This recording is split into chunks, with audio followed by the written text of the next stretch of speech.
Good morning student, आप सभी का फिर से स्वागत है हिंदी की क्लास में।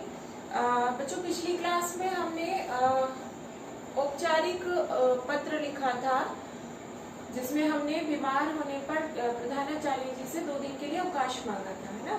और आज हम एक अनौपचारिक पत्र लेकर आए हैं और इस अनौपचारिक पत्र में आपका जो भाई है उसको आपको पत्र लिखना है। आपका भाई जो है आपसे दूर, आपके परिवार से दूर एक हॉस्टल में रहता है। वहाँ उसने एक निबंध प्रतियोगिता में प्रथम स्थान प्राप्त किया है, तो उसको प्रथम स्थान प्राप्त करने के कारण उसे पुरस्कार मिला और इसी पुरस्कार मिलने की बधाई आपको अपने भाई को देनी है। तो ये पत्र हम लिख रहे हैं, जैसा कि मैंने हेडिंग लिखा है, पुरस्कार मिलने पर भाई को बधाई पत्र। आप बधाई दे रहे हैं अपने भाई को। जब किसी को कोई पुरस्कार मिलता है, प्राइज मिलता है या किसी का बर्थडे होता है तो आप विशेस देते हैं। तो यहाँ पर भी सेम थिंग है कि आप कॉन्ग्रेचुलेट कर रहे हैं अपने भाई को, बधाई दे रहे हैं। तो ये पत्र हम लिख रहे हैं। तो चलिए शुरू करते हैं। देखिए, जो प्रार्थना पत्र था उसमें हमने सबसे पहले शुरू किया था सेवा में श्रीमान प्रधानाचार्य जी से। जब हम पत्र लिखते हैं तो सबसे पहले हम जहाँ रहते हैं उस जगह का एड्रेस लिखते हैं। तो आप जो है यहाँ सबसे पहले लिखेंगे एड्रेस। मान लीजिए हम जो है शांति विहार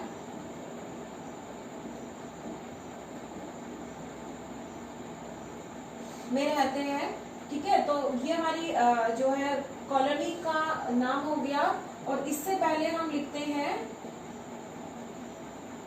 हाउस नंबर, ठीक है। तो ये हो गया 24/1 शांति विहार। अब मान लीजिए हम रहते हैं अलवर में, तो हमने यहाँ लिख दिया अलवर। ये हो गया हमारा एड्रेस। उसके बाद हम लिखते हैं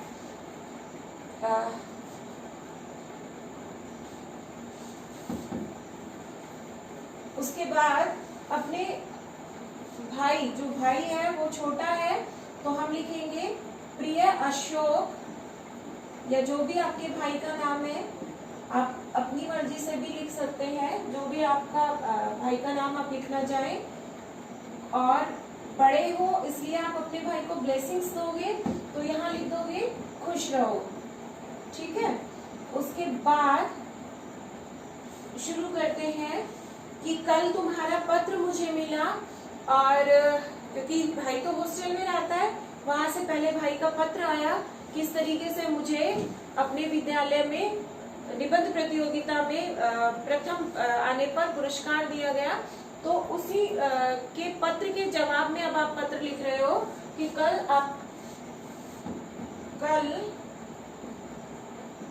तुम्हारा पत्र मिला,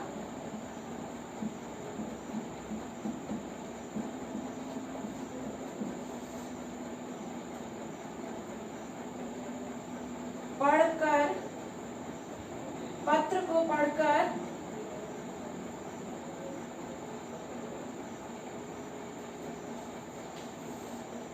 मालूम हुआ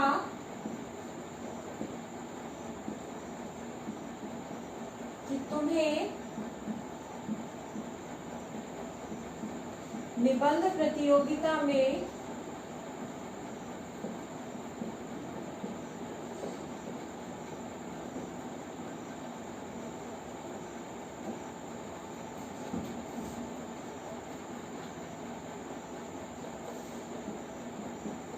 प्रथम स्थान प्राप्त हुआ।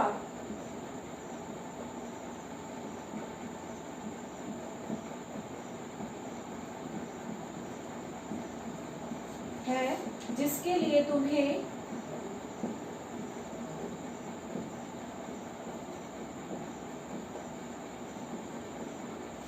पुरस्कार दिया गया।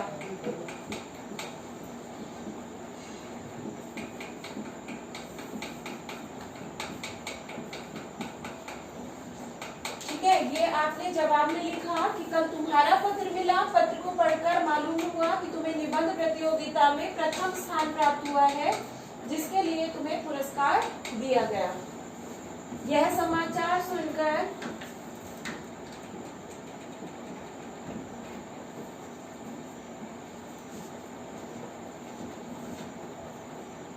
घर में सभी को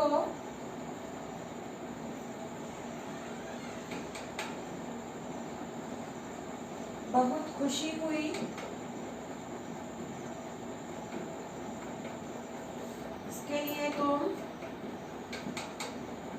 इसके लिए तुम्हें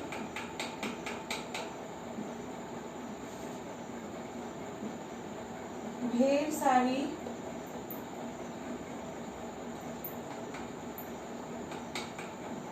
बधाइयां हैं। तुम इसी तरह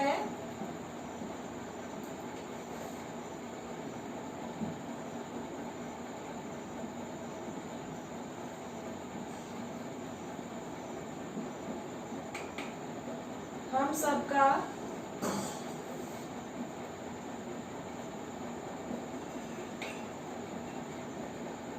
नाम रोशन करो।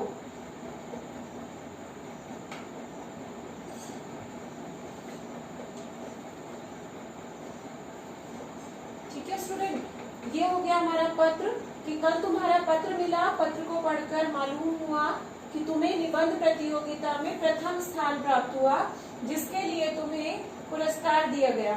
यह समाचार सुनकर घर में सभी को बहुत खुशी हुई। इसके लिए तुम्हें ढेर सारी बधाइयां हैं। तुम इसी तरह हम सबका नाम रोशन करो या इसकी जगह हम लिख लेते हैं करते रहो। ठीक है, तो ये ज्यादा अच्छा वर्ड लगेगा। इसके बाद हम लिखेंगे तुम्हारा भाई। मैं ये एड्रेस डिलीट कर रही हूँ बेटा, यहाँ से आप लोग इसे लिख लें। और इसके बाद ये जो लाइन है यहाँ की, ये यहाँ शिफ्ट कर रही हूँ मैं। तुम्हारा भाई, और नाम लिख देंगे भाई का जो भी कुछ है। ठीक है, तो यहाँ आप अपना नाम लिख लेंगे और यहाँ जो हमने स्टार्टिंग में लिखा था वहां आप अपने भाई का नाम लिखेंगे। तो इस तरह से एक छोटा सा पत्र आपने अपने भाई को लिखा, जिसमें आपने उसे पुरस्कार मिलने की बधाई दी कि किस तरह से उसने जो है निबंध प्रतियोगिता में पुरस्कार जीता है। तो इस खुशी में के माहौल में आपने उसे बधाई पत्र लिखा। तो ये था हमारा बधाई पत्र। आज के वीडियो में इतना ही। इस पत्र को आप अपनी नोटबुक में सुंदर हैंडराइटिंग में लिख लेना और इसे याद भी कर लेना। और आपको पैटर्न पता होना चाहिए कि आगे अगर किसी और भी वजह से हमें पत्र लिखना होता है, अपने किसी फैमिली मेंबर को या अपने से बड़ों को, तो बड़ों को जब हम लिख रहे होते हैं तो आदरणीय पिताजी, सादर प्रणाम, इस तरीके से लिखते हैं। छोटों को लिखते हैं तो आशीर्वाद हम देते हैं, जैसे खुश रहो। ठीक है, तो ये था आज का पत्र। इस वीडियो में इतना ही। मिलते हैं नेक्स्ट वीडियो में, तब तक के लिए बाय बाय।